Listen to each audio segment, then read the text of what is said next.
तो नमस्कार दोस्तों, आप सभी का स्वागत है आपके YouTube channel dream India polytechnic में। आज का वीडियो लेक्चर फर्स्ट सेमेस्टर के स्टूडेंट्स के लिए, जिसमें हमने स्टार्ट किया था लास्ट डे द्रव्य की अवस्था चैप्टर। इसका आज हम लॉन्ग क्वेश्चंस कुछ इसमें इस चैप्टर का करना है, जो आपके लिए काफ़ी इंपॉर्टेंट है, बहुत मोस्ट इंपॉर्टेंट चैप्टर आपका, क्योंकि इस चैप्टर से कम एक लॉन्ग क्वेश्चन तो फिक्स मिलेगा। इससे ज़्यादा आपको शॉर्ट में बहुत सारे क्वेश्चन इससे मिलते हैं, क्योंकि चैप्टर काफ़ी लेंदी है और काफ़ी बिग क्वेश्चन इसमें से मिलते हैं, क्योंकि अच्छे प्रकार क्वेश्चन इसमें आपको मिल जाए। तो कम से कम 5 से आपको 10 नंबर तक के क्वेश्चन इसी चैप्टर से मिल जाएंगे। मान लीजिए अगर आपका एक लॉन्ग आ गया और 2-3 शॉर्ट आ गया, तो आपको कम से कम 10 से 12 नंबर से इसी चैप्टर से फिक्स हो जाएंगे। तो देखिए, तो इसमें कुछ आपके इंपॉर्टेंट क्वेश्चन हैं उनको आपको करा रहे हैं ऐसे। तो पहला क्वेश्चन आपकी स्क्रीन लिखा है, ये क्वेश्चन मतलब कि आपसे कम से कम 5 से 6 बार आपसे लास्ट ईयर्स में आ चुका है, 5 से 6 बार आपके पिछले साल में आया है। तो इस चैप्टर का इसका नाम है हमारा क्वेश्चन का, देखिए, बर्नौली की प्रमेय लिखिए तथा इसके आपको सूत्र की स्थापना करनी है। तो इस क्वेश्चन को आप कैसे हल करेंगे, तो बर्नौली की प्रमेय क्या होती है, इसके सूत्र की स्थापना कैसे करेंगे, तो इसके बिल्कुल सिंपल तरीके से समझेंगे। तो बर्नौली की प्रमेय देखिए, बर्नौली के अनुसार, ठीक है, बर्नौली के अनुसार यदि असंपीड्य व आसयान द्रव, ठीक है, आसयान द्रव अर्थ अथवा अथवा गैस, यानी कि आदर्श द्रव होनी चाहिए या फिर गैस, ठीक है, का प्रवाह किसी असमान अनुप्रस्थ काट के क्षेत्रफल के धारा रेखी में होता है। यानी कि आप किसी, देखो, आदि आप मान लीजिए कोई द्रव लेना, आसयान जो असंपीड है, जिसको दबाएं जैसे को आसयान यानी कि बहता हो, ठीक है, जिसको रोका ना जा सके, ठीक है, इसके अंदर श्यानता कम हो, ठीक है। तो ठीक है, तो बर्नौली के अनुसार यदि असंपीड व आसयान द्रव अथवा गैस का प्रवाह, ठीक है, इनको उसको कहाँ बहाते हैं, का प्रवाह किसी असमान अनुप्रस्थ काट के क्षेत्रफल की धारा रेखी नली में होता है। यानी कि जो आपके पास पाइप है उसका असमान क्षेत्रफल है, यानी कि कहीं पे मोटा कहीं पतला, ठीक है, तो असमान क्षेत्र का अनुप्रस्थ काट के क्षेत्रफल की धारा रेखी नली में होता है। तो नली के प्रत्येक बिंदु पर, तो नली के प्रत्येक बिंदु पर एकांक आयतन की दाब ऊर्जा, गतिज ऊर्जा व स्थिर ऊर्जा का योग सदैव एक नियतांक होगा। समझ गया इसका मीन? तो आपको मुश्किल से प्रूव क्या करना है इसमें, एकांक आयतन की दाब ऊर्जा यानी कि पी, एकांक आयतन की गतिज ऊर्जा यानी कि ईवी हाफ ईवी स्क्वायर यानी कि रो स्क्वायर, एवं स्थिर ऊर्जा को आपको प्रूव करना है, यानी कि आपको टोटल मिला के इसमें प्रूव करना है दाब, गतिज ऊर्जा और स्थिर ऊर्जा का योग एक आपका कांस्टेंट होता है, तो इसको आपको प्रूव कर देना है। तो बर्नौली के अनुसार यदि असंपीड्य व आसयान द्रव अथवा गैस का प्रवाह किसी असमान अनुप्रस्थ काट के क्षेत्रफल की धारा रेखी नली में होता है, तो नली के प्रत्येक बिंदु पर एकांक आयतन की दाब ऊर्जा, गतिज ऊर्जा व स्थिर ऊर्जा का योग सदैव एक नियतांक होता है। अर्थात आपको इसको प्रूव कर देना है कि P plus half rho V square plus half नहीं लिखा इसमें रो, यानी कि ओमेगा पढ़ते इसको रो पढ़ेंगे, ठीक है, और रो जी एच आपको इसको प्रूव करना है, ठीक है, इस प्रकार से इसको हम प्रूव करेंगे। तो इसकी प्रूविंग देखते हैं नेक्स्ट पेज पर। तो हमको उसमें कांस्टेंट प्रूव करना, देखिए, तो ऐसे और हमने इस सूत्र को लिखा। तो मान लीजिए हमने उसमें लिखा था P1, यानी कि उसमें लिखा था केवल P half rho B square plus omega यानी कि रो जी एच, इस प्रकार से हमने उसमें लिखा था। लेकिन आपके देखिए इस पाइप का और आप गौर से देखेंगे तो इसमें देखो दो सिरे हैं, एक आने वाला सिरा होगा, एक निकलने वाला सिरा होगा, दो सिरे हैं। तो इसलिए हम इसको दो बार लिख सकते हैं, यानी कि P1, इस बार इस लिखें P1 plus half rho V1 square plus omega rho g h one. इसी प्रकार से इसको लिखें सेकंड वाला वाक्य P2 plus half rho V2 square plus rho g h two, हम इसको लिखेंगे इस प्रकार से, ठीक है। तो कुल मिलाकर हमको उसको प्रूव ये करना है कि आपको P1 plus half rho V1 square plus rho g h one बराबर P2 half rho V2 square plus rho g h to, आपको इसको प्रूव कर देना। तो देखो सूत्र की स्थापना कैसे करेंगे, सिंपल समझते हैं।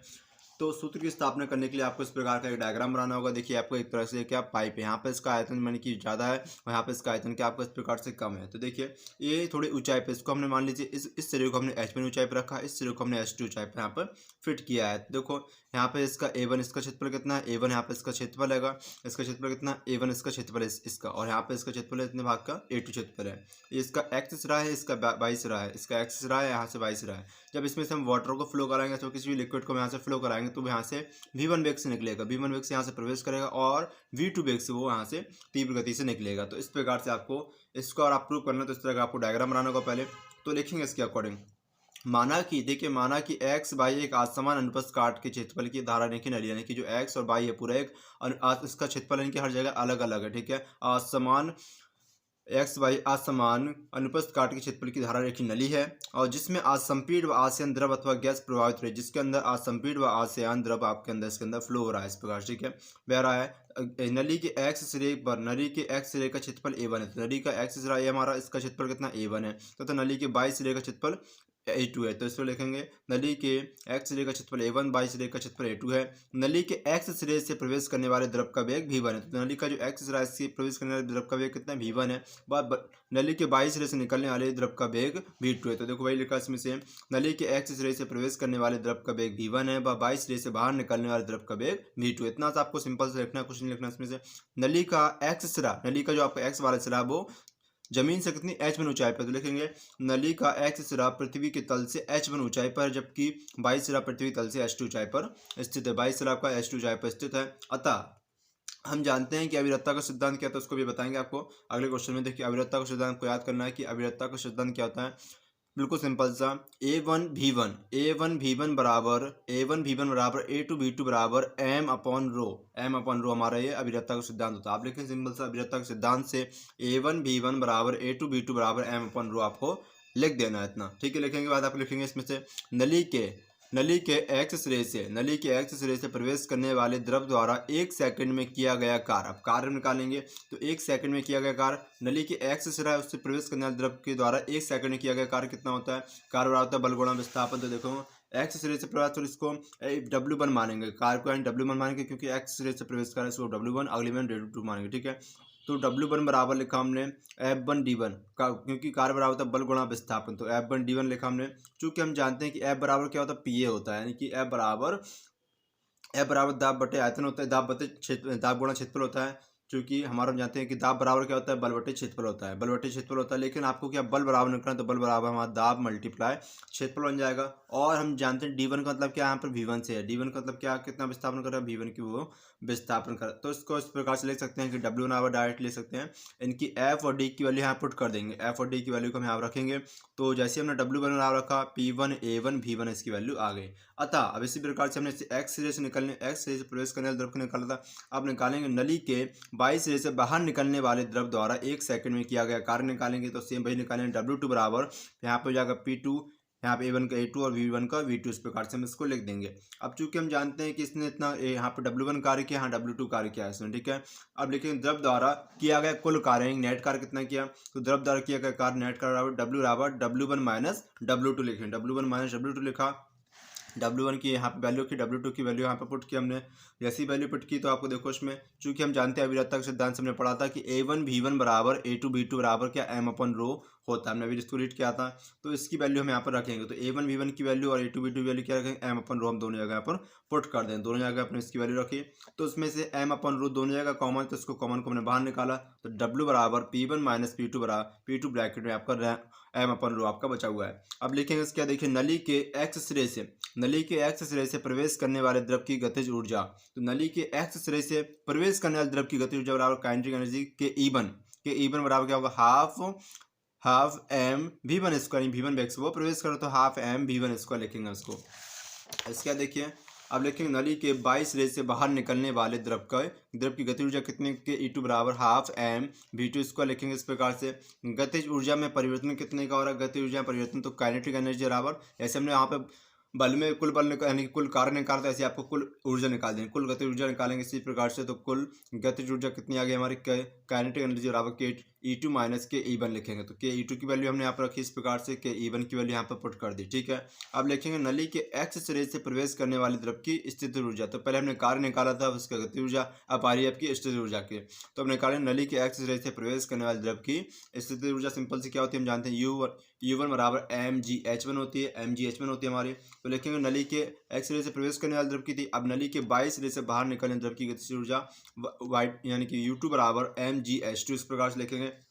अब बिल्कुल सेम आपको यहाँ पे कुल स्थितिज ऊर्जा निकालनी है, तो स्थितिज ऊर्जा परिवर्तन बराबर क्या होगा, U बराबर U1 माइनस U2 रखेंगे, इनकी वैल्यू यहाँ पे U1 की वैल्यू रखी, U2 की वैल्यू रखी। अब इसमें से देखिए mg तो आपको कॉमन, तो आप ये कॉमन मत लीजिए, अभी आपके रत्न लिखिए। अभी देखिए अब क्या लिखेंगे, अब हमने कौन कौन सी ऊर्जा निकाली, गतिज ऊर्जा निकाली और स्थितिज ऊर्जा। अब हम निकालेंगे क्या, ऊर्जा में परिवर्तन। तो ऊर्जा में परिवर्तन कैसे ज्ञात होगा हमारा, काइनेटिक एनर्जी में से आपको स्थित ऊर्जा को घटा देना होगा। तो काइनेटिक एनर्जी हमारी कितनी आई थी, कुल काइनेटिक एनर्जी की वैल्यू हमारी इस प्रकार से यहाँ फाइंड हो गई थी, half M V2 square minus half M V1 square. तो यहाँ पर के ई की वैल्यू हमने यहाँ पर पुट कर दी। अब यहाँ लगा माइनस, तो माइनस लिखा। अब हमने यू की वैल्यू जस्ट अभी फाइंड की mgh1 माइनस mgh2 लिखा, तो हमने ब्रैकेट लगा के mgh1 h2 इस प्रकार से इसमें लिख दिया। अब अंदर माइनस यहाँ माइनस लगा तो जैसे ब्रैकेट ओपन हो तो माइनस का गुणा आपका अंदर हो जाएगा। तो देखो half m v two square minus half m v one square minus m g h one plus minus minus कैसे plus m g h two, इस प्रकार से हो गया। अब हम लगाएंगे यहाँ पे क्या, इस प्रकार से लगाना होगा हमको ऊर्जा संरक्षण के नियम से। क्या ऊर्जा संरक्षण के नियम क्या होता है, किया गया कुल कार्य बराबर ऊर्जा में नेट परिवर्तन कितना होगा, आपने कुल कितना कार्य किया, आपने कितनी ऊर्जा उससे कन्वर्ट की। तो देखिए अब ऊर्जा संरक्षण के नियम लगाएं तो ऊर्जा संरक्षण के नियम से नेट कार्य बराबर ऊर्जा में नेट परिवर्तन लिखा। तो W बराबर क्या करेंगे, के ई माइनस यू लिखा हमने। तो हम जानते हैं W के लिए हमने प्राप्त की थी क्या, P1 माइनस P2 ब्रैकेट में m अपॉन रो। इस प्रकार से हम इसकी वैल्यू रखेंगे यहाँ पर सेम को हमने अभी जो फाइंड की ऊर्जा नेट परिवर्तन, इसकी वैल्यू पुट कर दिया। चूंकि हम जानते हैं इन सभी में कितना कॉमन है आपका m, इसमें देखो गौर से कॉमन है इसमें, तो हम इसमें सभी में से m को कॉमन ले लिया। तो P1 माइनस P2 m अपन रो बराबर m, इस प्रकार से half V2 square minus V1 square और माइनस GH1 प्लस GH2, इस प्रकार से m कॉमन ले तो m से हमारा यहाँ पर कैंसिल हो गया। तो यहाँ पर कितना बचा आपका केवल P1 माइनस P2 अपन रो बराबर half V2 square minus half V1 square minus GH1 plus GH2, इस प्रकार से लिखा। इतना लिखने के बाद आपको क्या करना, रो का सिंपल सा अंदर गुणा करा देंगे इसके अंदर। तो P1 माइनस P2 अब रो का अंदर गुणा कराएं तो क्या आ जाएगा, P1 माइनस P2 बराबर half rho V2 square minus half rho V1 square minus rho GH1 और प्लस का रो GH2, इस प्रकार से लिखा। इतना लिखने के बाद आपको क्या करना, P2 को सिंपल से यहाँ भेज देना, माइनस वाली टर्म को इसको ले आना और इस माइनस टर्म को आपको यहाँ भेजना जिससे प्लस के आए, सभी इसमें प्लस के आएंगे। तो P1 इसको यहाँ पे ले आए माइनस वाले टर्म को, तो हाफ रो V1 स्क्वायर, इसको यहाँ ले आए तो प्लस हाफ प्लस रो GH1। इसी प्रकार से माइनस का तो हम इसको यहाँ ले आएंगे तो P2 इस प्रकार से P2 half rho B square plus half rho V2 square plus रो GH2, इस प्रकार से हमने प्रूव कर दिया। तो प्रूव हो गया। अतः आप ले सकते हैं बर्नौली की परिमेय ऊर्जा संरक्षण सिद्धांत पर कार्य करती है। इस प्रकार से हमारी प्रूविंग कंप्लीट हो गई और आपको 10 नंबर प्रूफ मिल जाएंगे इस प्रकार से। तो क्वेश्चन आपका काफी लेंथी था। अब बढ़ते हैं अगले इंपॉर्टेंट क्वेश्चन की ओर।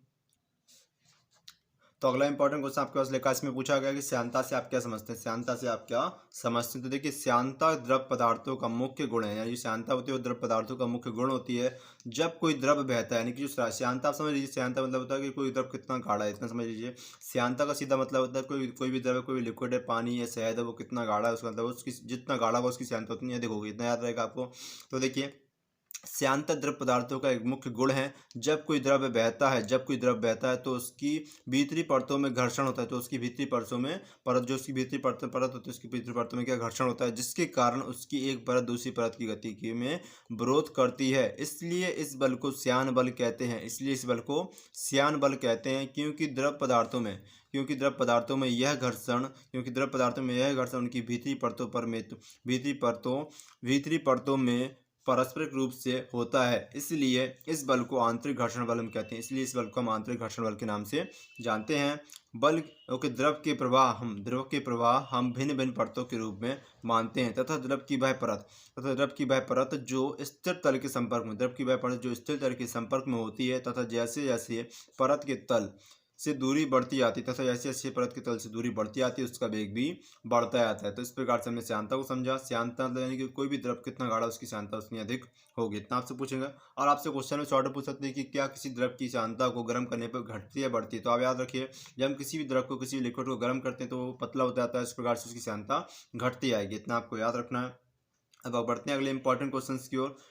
तो इसके बाद हमारा देखिए अगला क्वेश्चन में लिखा है कि स्टोक के नियम से आप क्या समझते हैं तथा किसी द्रव में स्वतंत्रतापूर्वक गिरते हुई कोई गोली पिंड, ठीक है, कोई गोली अथवा पिंड कह सकते हैं कि सीमांत वेग का सूत्र आपको स्थापित करना है। ये काफी इंपॉर्टेंट क्वेश्चन आपसे पूछा है ऐसा मेनी टाइम्स कि स्टोक के नियम से आप क्या समझते हैं तथा किसी द्रव में स्वतंत्रतापूर्वक गिरते हुए कोई गोली अथवा पिंड, जब कोई द्रव होता है उसके स्वतंत्रपूर्वक गिरता है तो सीमांत वेग का आपको सूत्र स्थापित करना है। तो देखिए स्टोक का नियम बेसिकली क्या कहता है, देखो स्टोक का नियम हमारा स्टोक के नियम को हम सीमांत वेग के नाम से भी हम जानते हैं, याद रखना। स्टोक के नियम को हम सीमांत वेग के नाम से भी हम जानते हैं।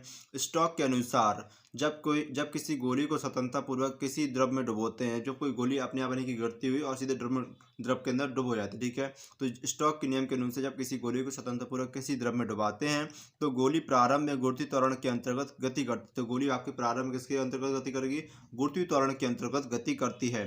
तथा जब यह गोली द्रव में तेजी से गति करती है तथा जब यह गोली द्रव के अंदर पहुंच जाती है तो द्रव के अंदर तेजी से गति करती है तो उस पर श्यान बल कार्य करता है जो गोली की गति को धीमे धीमे जो गोली की गति के साथ साथ तेजी से बढ़ता है, यानी श्यान बल बढ़ेगा तो गोली गोली की गति धीमे धीमे कम हो जाएगी।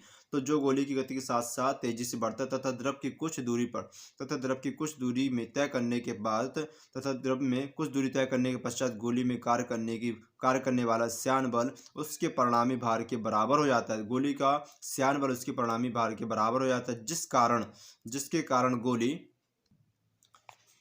जिसके कारण गोली में द्रव में एक नियत वेग से गति करती है। जिसके बाद आपकी गोली को द्रव में एक नियत वेग से गति करती है। इस नियत वेग को हम क्या सीमांत वेग कहते हैं। इस नियत वेग को हम सीमांत वेग कहते हैं तथा इस दौरान गोली की गति में कोई त्वरण नहीं होता है तथा द्रव में गोली पर कार्य करने वाला श्यान बल को हम स्टोक बल के नाम से जानते हैं। इसका मान कितना होता है स्टोक बल? आपसे एक नंबर पूछ सकते हैं, कभी कभी विकल्प में आता है कि इसका मान कितना होता है। तो इसका मान F बराबर 6 पाई ईटा, इसको एन नहीं पढ़ेंगे, इसको पढ़ेंगे ईटा, 6 पाई ईटा आर वी।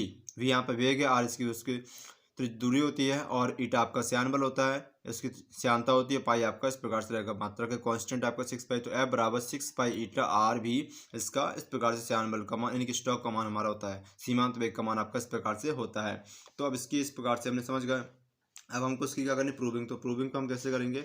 तो प्रूविंग करने के लिए आपको सिंपल सा सबसे पहले देखिए, तो प्रूविंग करने के लिए आपको लिखना होगा सूत्र की स्थापना। देखो मान लीजिए कोई पिंड है या आपका टैंक इस प्रकार, ठीक है, कोई भी आपको मान लीजिए नदी है, उसमें आपका अचानक से कोई प्लेन गिर रहा है, एरोप्लेन गिर रहा है, अथवा कुछ ही मान सकते हैं आप इसमें। मान लीजिए कोई आपका यहाँ पर छोटा सा टब है, इसके अंदर कोई बॉल फेंक रहा है, स्वतंत्र पूर्वक गिरा रहा है इसके अंदर, ठीक है। तो आपको वही लिखा है बॉल है आपका, इसके अंदर देखो mg वेग से, mg इसका भार है, तो नीचे नीचे धीमी कर रही है। जब जैसे ही वाटर के कॉन्टैक्ट में आएगी तो उसके अंदर जो वाटर का श्यान बल होता है, पानी का श्यान बल, उसको धीमे धीमे उसकी गति को ब्रेक करेगा और एक समय पश्चात श्यान बल इतना हो जाएगा जितना इस गोली का वेट है, जितना इस गोली का वजन है उसके उतना ही उसमें बल लगाएगी। तो देखो बल इस प्रकार से लगेगा पानी का, और जो आपकी है ना जो पिंड है आपका, इसका वेग आपको नीचे, इसका वजन इस नीचे को, इसके यानी कि इसके जल का वेट इस प्रकार से देखिए, जल का वेट आपका, जल का फोर्स और गोली का वेट इसके दोनों बराबर हो जाएंगे, तब आपके एक दूसरे के बिल्कुल नियत गति से आपका जो मूवमेंट होगा इसके अंदर। तो देखिए माना कि धातु की एक गोली की त्रिज्या आर है, माना कि धातु की गोली की त्रिज्या कितनी आर है, ठीक है, इसकी त्रिज्या आपकी आर है, बा घनत्व कितना रो है, इसका घनत्व कितना है रो इसकी डेंसिटी है, तथा इस गोली को स्वतंत्रता पूर्वक सिग्मा घनत्व वाले द्रव में गिराते हैं। तो इस देखो आपने जिस द्रव में इसको गिरा रहे हैं इसका घनत्व कितना है, इस वाटर का सिग्मा इसका घनत्व है, गिराते हैं।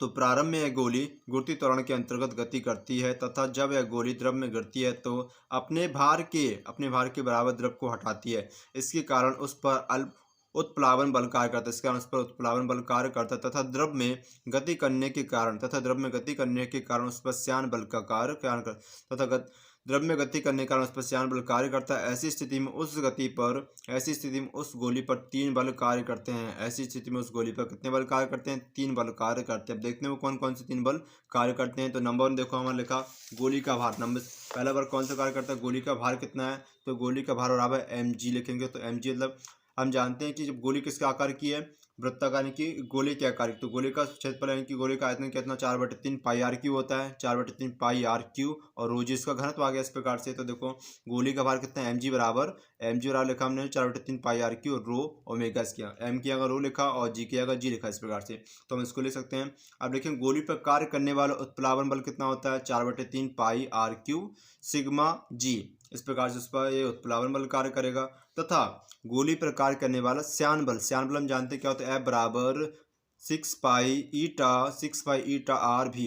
देखिए द्रव में गति करने के दौरान गोली पर परिणामी भार कितना होगा, परिणामी भार और क्या होगा, वास्तविक भार, इसका वास्तविक भार माइनस उत्प्लावन बल, आपको उसमें से सब्ट्रैक्ट कर देना, उसको हटा देना। तो W बराबर 4/3 pi r cube rho g minus 4/3 pi r cube sigma g. तो इसमें जो कॉमन दिख रहा है आपको उसको कॉमन ले लीजिए, 4/3 पाई आर क्यू, जी को कॉमन लिया, यहाँ पर रो माइनस सिग्मा आपका इस प्रकार से बचेगा। तो इतना आपको लिखना है, आपको सिंपल से लास्ट लिख देना है कि जब यह गोली द्रव में तेजी से गति करती है तो उस पर कार्य करने वाले श्यान बल का मान बढ़ता है तथा एक स्थिति ऐसी आती है कि गोली पर कार्य करने वाले श्यान बल का मान उसके परिणामी भार के बराबर हो जाता है। ऐसी स्थिति में गोली द्रव के एक नियत वेग से गति करती है। ऐसी स्थिति में गोली द्रव के अंदर कैसे एक नियत वेग से, एक कांस्टेंट वेग से गति करती है। इस नियत वेग को हम सीमांत वेग अथवा स्टोक का नियम के नाम से हम जानते हैं। इतना आपको उसमें बताना था। इस दौरान गोली की गति में कोई भी त्वरण उत्पन्न नहीं होता है। बस आपका इस प्रकार से क्वेश्चन पूरा तरह फिनिश हो जाएगा। अब बढ़ते हैं अगले इंपॉर्टेंट क्वेश्चन की ओर। तो अगला इंपॉर्टेंट क्वेश्चन देखते हैं क्या इसमें। तो देखिए इसमें हमारा अगला और लास्ट क्वेश्चन आपका इस प्रकार से कि इसमें पूछा गया कि किसी बहते हुए द्रव की, ठीक है, किसी बहते हुए द्रव की दाब ऊर्जा व गति ऊर्जा व स्थिर ऊर्जा को आप समझाइए। यानी कि कोई द्रव होता है किसी पाइप के अंदर से बहता है तो उसकी आपको दाब ऊर्जा समझानी, गतिज ऊर्जा समझानी व स्थिर ऊर्जा को आपको उसमें समझाना होगा। तो देखिए इस प्रकार से आपको एक पाइप बना लेना है, यानी कि इसका आयतन यहाँ पे आयतन ए है और यहाँ से आप किसी बेग को आप प्रवेश कराते हो तो यहाँ से दूसरी बेग से वो मूव होता है, यहाँ से निकलता है। देखेंगे माना कि एक्स बाई एक आयतन, देखिए माना कि एक्स बाई एक असमान अनुप्रस्थ काट के क्षेत्रफल की नली। तो यहाँ पे हम लिख देते हैं एक्स, यहाँ पे लिखा हमने बाई, तो एक्स बाई एक असमान अनुप्रस्थ काट के क्षेत्रफल की नली है जिसमें आदर्श द्रव प्रभावित हो रहा है, जिसके अंदर क्या आदर्श द्रव आपका इसमें से फ्लो हो रहा है, ठीक है। नली के एक्स सिरे पर प्रवेश करने वाला द्रव पर बल आरोपित होता है। देखो नली के एक्स सिरे पर प्रवेश करने वाला द्रव बल आरोपित करता है, यानी कि जब इसमें अंदर द्रव उसमें से फ्लो होगा तो उस पर क्या बल आरोपित करेगा, जिसके कारण द्रव नली में दूरी तय करता है, जिसके कारण आपको जो द्रव होगा नली के अंदर से दूरी तय करके बाहर निकलेगा। अतः आप क्या लिखेंगे, सबसे पहले दाब लगाते हो, दाब को फॉर्मूला, दाब बराबर क्या होता है हम जानते हैं। दाब बराबर इसमें यूज कर सकते हैं कि कार्य बराबर बल गुणा विस्थापन होता है हमारा। कार्य बराबर क्या होता है, बल गुणा विस्थापन। चूंकि हम जानते हैं कि F बराबर क्या होता है, P इंटू ए, पी मतलब दाब, तो हम जानते हैं दाब का फॉर्मूला क्या होता है, दाब बराबर बल बटे क्षेत्रफल होता है। दाब बराबर क्या होता है, बल बटे क्षेत्रफल। तो हम इसको F बराबर PA लिख सकते हैं, इसको बड़ा यहाँ करा देंगे तो F बराबर PA लिखा। अब जैसे हम इसमें P की वैल्यू, F बराबर PA की वैल्यू यहाँ रखेंगे तो क्या हो जाएगा, W बराबर PAD, जहाँ पर A क्या आपका एकांक आयतन के लिए ये क्षेत्रफल है और दूरी है, तो क्षेत्रफल गुणा दूरी की बढ़ को क्या कहते हैं, आयतन। इसको माने कि एकांक आयतन के इसका मान हम कितना रख देंगे, एक, इसकी कितना रख देंगे, एक। तो किया गया कार्य उसके दाब के बराबर हो जाएगा, तो किया गया कार्य उसके दाब के बराबर हो जाएगा। अब देखिए गतिज ऊर्जा हम जानते हैं क्या होता है, सिंपल सा गतिज ऊर्जा में आपको लिखना है के ई बराबर हाफ एम बी स्क्वायर लिखा। अब एकांक आयतन के लिए ज्ञात करें तो एकांक आयतन के लिए क्या होगा, इसमें सिंपल से हम भी से भाग कर देंगे। एकांक आयतन के लिए सिंपल से हम इसमें भी से भाग कर देंगे तो हम क्या बन जाएगा, हाफ एम अपॉन भी, एकांक आयतन के लिए एम अपॉन भी मल्टीप्लाई बी स्क्वायर। तो इतना आपको लिखा। अब जैसे हम इसको लिखेंगे तो चूंकि हम जानते हैं कि एम अपॉन भी का मान, यहाँ पे देखो वो यहाँ भी कौन सा स्मॉल भी है और यहाँ पे भी कैपिटल है, यहाँ पे इसको स्मॉल भी, यानी कि ये बेग है आपका और ये आयतन लिखा है एकांक आयतन के कैपिटल भी, यानी कि आयतन वाला ये बेग है आपका, ये आयतन का बेग भी है, ठीक है। तो एम अपॉन भी क्या होता है हम जानते हैं, घनत्व होता है ना, घनत्व बराबर क्या होता है, द्रव्यमान बटा आयतन। तो इसकी अगर हम रो लिख सकते हैं, इसकी क्या रखेंगे, रो। तो जैसे हम इसमें वैल्यू पुट करेंगे रो की जगह, तो एम अपॉन भी की अगर रो लिखा तो के ई बराबर हाफ रो वी इसको लिखा, तो इस प्रकार से हमारी गतिज ऊर्जा इसमें प्राप्त हो गई।